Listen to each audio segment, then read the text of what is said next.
बात यहां पर सामने आ रही है, नेता प्रतिपक्ष भी कमलनाथ को ही बना दिया गया है। क्या ये जरूरी है या मजबूरी है? ये इसलिए भी चर्चा करना बेहद जरूरी है क्योंकि कमलनाथ पूर्व मुख्यमंत्री के साथ साथ प्रदेश कांग्रेस अध्यक्ष के पद पर भी हैं। उनके पास बड़ी जिम्मेदारी है, उपचुनावों में पार्टी को चुनाव लड़ाना है।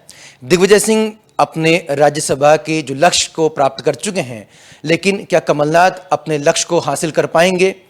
क्या नेता प्रतिपक्ष की कुर्सी पर बैठकर कमलनाथ उतनी आक्रामकता से सदन में कांग्रेस का पक्ष रख पाएंगे? क्योंकि उनके ऊपर कई दबाव होंगे, प्रदेश अध्यक्ष पद का भी, नेता प्रतिपक्ष का भी और चुनाव की रणनीति बनाने का भी। ऐसी स्थिति में किस हद तक वो सदन में सक्रिय रह पाएंगे, कितना समय वो दे पाएंगे? हम ये भी जानते हैं कि कमलनाथ का कमलनाथ का जो स्वभाव है वो एक मैनेजमेंट गुरु का है। तो क्या कमलनाथ जो अपनी पारंपरिक शैली है जिसमें वो चुपचाप सब सुनते हैं और अपने काम को अंजाम देते हैं, लेकिन यहाँ तो उनको आक्रामकता दिखानी होगी, शब्दों से भी और अपनी बॉडी लैंग्वेज से भी। किस हद तक कमलनाथ की भूमिका में वो कामयाब होते दिखाई दे रहे हैं, चर्चा करेंगे वरिष्ठ पत्रकार प्रवाल सक्सेना जी से। प्रवाल जी, कमलनाथ जी का नेता प्रतिपक्ष और प्रदेश अध्यक्ष पद पर आसीन होना जरूरी या कांग्रेस के भीतरी खिंचातान के चलते मजबूरी? आपने सही कहा आशुतोष जी, जिस तरह का जो कद है राजनीति में, जो कमलनाथ जी का कद है वो एक राष्ट्रीय स्तर के नेता का रहा है और वो वास्तव में राष्ट्रीय अध्यक्ष होना चाहिए था उनको कांग्रेस का, जिस तरह से उनका अनुभव है, जिस तरह से वो है। लेकिन जो इस तरह मध्य प्रदेश में वो फोकस उन्होंने किया और जो मध्य प्रदेश की परिस्थितियाँ थी, खासकर जो मध्य प्रदेश में गुटबाजी थी, अगर कमलनाथ जी को नहीं बनाएंगे तो पार्टी पूरी बिखर जाएगी। इसलिए ये बड़ी बात है कि जो तमाम लोग और हैं, एनपी प्रजापति हों, चाहे सज्जन सिंह वर्मा हों, गोविंद सिंह जिनका नाम प्रमुखता से चल रहा था, सबसे सीनियर विधायक हैं वो। और खास बात ये है आशुतोष जी, देखिए आप चंबल ग्वालियर में इस तरह से 18 उपचुनाव होने हैं विधानसभा के, और सिंधिया के गढ़ में उनका पुराना सिंधिया से रहा है क्योंकि वो दिग्विजय सिंह गुट से आते हैं।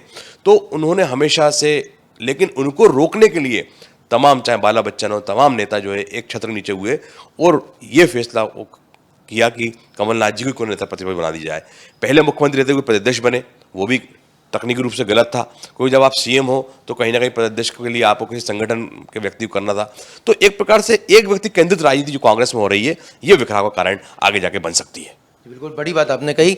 तो आपको क्या लगता है कि जिस तरह से दावेदार थे, ये माना जा रहा था क्या तो जीतू पटवारी या फिर डॉक्टर गोविंद सिंह और या फिर एनपी प्रजापति जी, बाला बच्चन भी हैं, तो ये कहीं ना कहीं उपनेता प्रतिपक्ष भी रहे बाला बच्चन जी, तो इनके कई नामों को दरकिनार करते हुए क्या ये इसको समझा जाए कि जो खींचतान है पद को लेकर जो कांग्रेस पार्टी में, और कहीं ना कहीं जो वैक्यूम आया है ज्योतिरादित्य सिंधिया के जाने के बाद, बड़ा एक स्पेस क्रिएट हुआ है, उसको लेकर जो खींचतान मची हुई है, तो वो एक सरदर्द साबित हो रही है?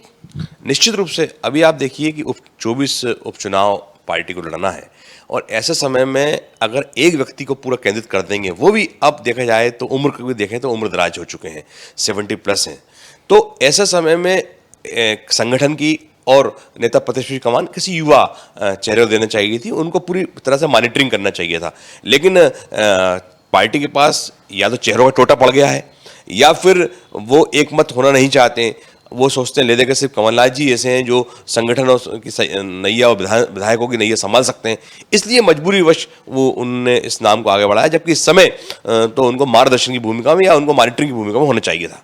बिल्कुल मार्गदर्शक की भूमिका होना चाहिए था कमलनाथ को। और कहीं ना कहीं वरिष्ठ पत्रकार प्रवाल सक्सेना बता रहे हैं कि कहीं कांग्रेस में जो खींचतान है वो इस कदर मची हुई है पद को लेकर, जो हमने पहले भी अक्सर कहा है कि कांग्रेस में कबीला कल्चर रहा है, पद को लेकर पहले भी बातचीत होती रही। और ये बात और भी है प्रवाल जी की ये माना जा रहा था कि जब सत्ता में भी थे तो उस वक्त भी मुख्यमंत्री के रहने के दौरान वो प्रदेश अध्यक्ष पद छोड़ नहीं पाए, क्योंकि उसको लेकर भी दावेदारी थी। और ये माना जा रहा था कि दिग्विजय सिंह, ज्योतिरादित्य सिंधिया, कांतिलाल भूरिया, कहीं ना कहीं प्रदेश अध्यक्ष की कुर्सी की वजह से ही ये टूट जो हुई है, उसकी बड़ी वजह प्रदेश अध्यक्ष की कुर्सी भी रही है। निश्चित रूप से। देखिए आपकी इस समय जब मुख्यमंत्री बने कमलनाथ जी, उसका काफी समय था उनके पास कि वो संगठन की कमान किसी ऐसे युवा चेहरे को, ऐसे आकर्षक चेहरे को दे सकते थे जिसमें सिंधिया जी का नाम प्रमुखता से स्वाभाविक था, तो ताकि सत्ता और संगठन में बैलेंस बना रहता।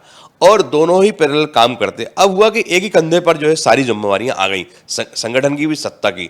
तो आप देखिए संगठन में भी असंतोष शुरू हुआ, सत्ता में भी जो है वो विधायकों के अंदर असंतोष शुरू हुआ। तो ये एक प्रकार से असंतोष का जो लावा था वो सिंधिया जी के जाने से जो फूटा है वो निश्चित रूप से दुखदायी रहा है। इसलिए अभी भी मौका है, अगर भी नेता प्रतिपक्ष की कमान किसी ऐसे युवा विधायक को या कैसे अनुभवी व्यक्ति को दे सकते हैं, सज्जन सिंह वर्मा हो सकते हैं, तो तमाम बाला बच्चन हो सकते हैं, या एनपी प्रजापति जो विधानसभा अध्यक्ष थे वो हो सकते हैं, या सबसे सीनियर जो है गोविंद सिंह जी हैं, तो अभी भी इसको करके वो संभाल सकते हैं। लेकिन जिस तरह से सारे गुट जो हैं, कांग्रेस में गुटों की बात जो है नई नहीं है, शुरू से ही गुटबाजी चलती रही है। देखिए सिंधिया गुट, दिग्विजय गुट, पचौरी गुट, कमलनाथ गुट, अरुण यादव गुट, तो अब गुटों को समाहित करना ये एक बड़ी चुनौती बन सकती है कांग्रेस के लिए। बिल्कुल सही कहा आपने। और ये भी आपसे समझना चाहेंगे प्रवाल जी, आपका एक लंबा जो है विधानसभा की रिपोर्टिंग का अनुभव रहा है, नेता प्रतिपक्ष की भूमिका कितनी महत्वपूर्ण होती है, उसका आक्रामक होना, सदन में लगातार बने रहना, साथ ही साथ अपने जो विधायक हैं उनको किस तरह से उनको आगे बढ़ना है,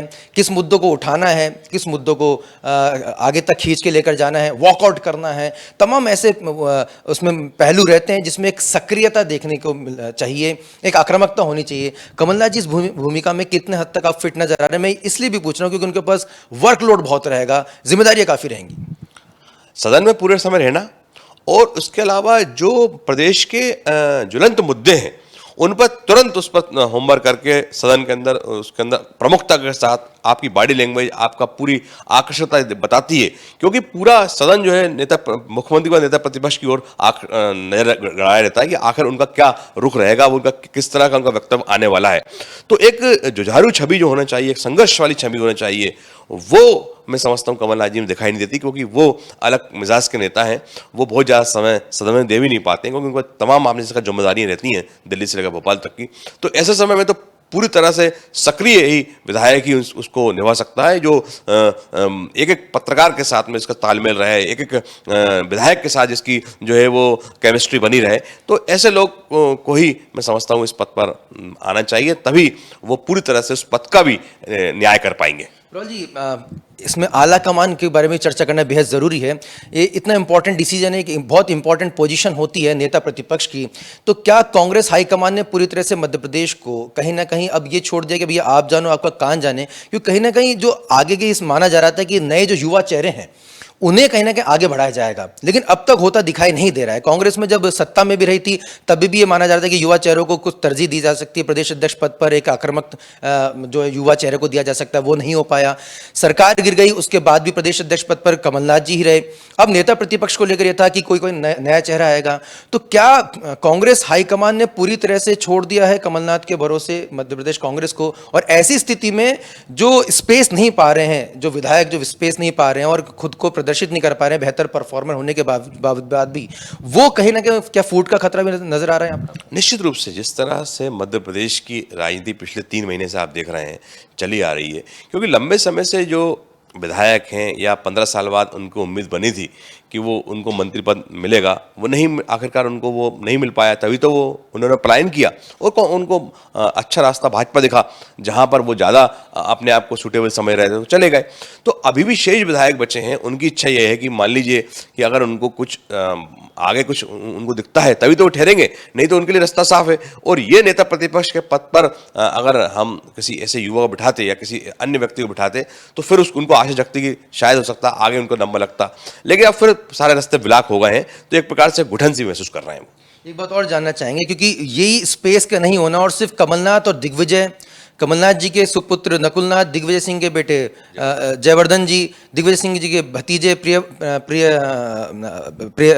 माफ कीजिएगा हमारे जो पूर्व मंत्री रहे वो प्रियव्रत सिंह जी, इसके अलावा दिग्विजय सिंह जी के भाई लक्ष्मण सिंह जी। तो ये तमाम जो परिवारवाद है वो तो अभी भी दिखाई दे रहा है कि अगर राज्यसभा जाएंगे तो दिग्विजय सिंह जी जाएंगे, फूल सिंह बरैया नहीं जा पाएंगे, फर्स्ट प्रायोरिटी दिग्विजय सिंह जी रहेगी। अगर प्रदेश अध्यक्ष बनेंगे तो कमलनाथ जी बनेंगे, नेता प्रतिपक्ष रहेंगे तो कमलनाथ जी रहेंगे। तो बाकी जो कांग्रेस के जो कार्यकर्ता हैं, विधायक हैं, नेता हैं, उनका क्या?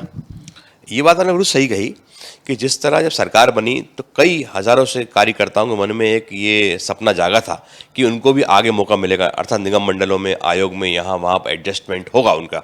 लेकिन जब उन्होंने देखा कि ये तो दाल अपने लोगों में ही बट रही है, तो उनको लेकर हताशा निराशा रही और समय समय पर उन्होंने उसका विरोध भी प्रदर्शन किया है। यही वजह है कि अब उपचुनाव में भी जो है वो वही कार्यकर्ता फिर ये सवाल खड़े करेंगे, और लाजमी भी है कि जब सरकार बनी थी तब हमारा क्या हुआ था, क्या सिर्फ 2 लोग 2 नेता ही, उनका परिवार ही सत्ता में रहेगा, संगठन में रहेगा, तमाम लोग बाकी लोग क्या। तो ये सारी बातें जो है उपचुनाव के समय भी सामने आएंगी, तो निश्चित रूप से संगठन को नए सिरे से इस पर विचार करने की जरूरत है कि हम किस तरह से नए लोगों को जो है वो आगे लाएं और उनका जो है उपयोग करें।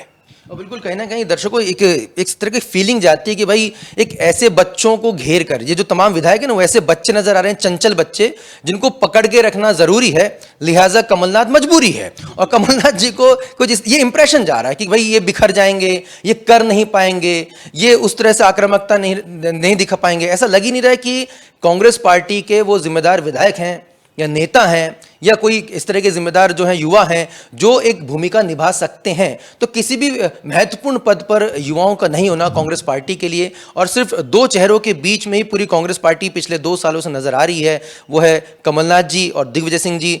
और उन्हीं के बीच में पदों का जो है आदान प्रदान हो रहा है। राज्यसभा में दिग्विजय सिंह पहुंच ही चुके हैं लगभग। तो ये कहीं ना कहीं ये संदेश एक युवा जो है उनको जा रहा है कांग्रेस पार्टी के कि हमें स्पेस नहीं मिल रहा है, और ये कहने के कांग्रेस के लिए दिक्कत का सबब हो सकता है।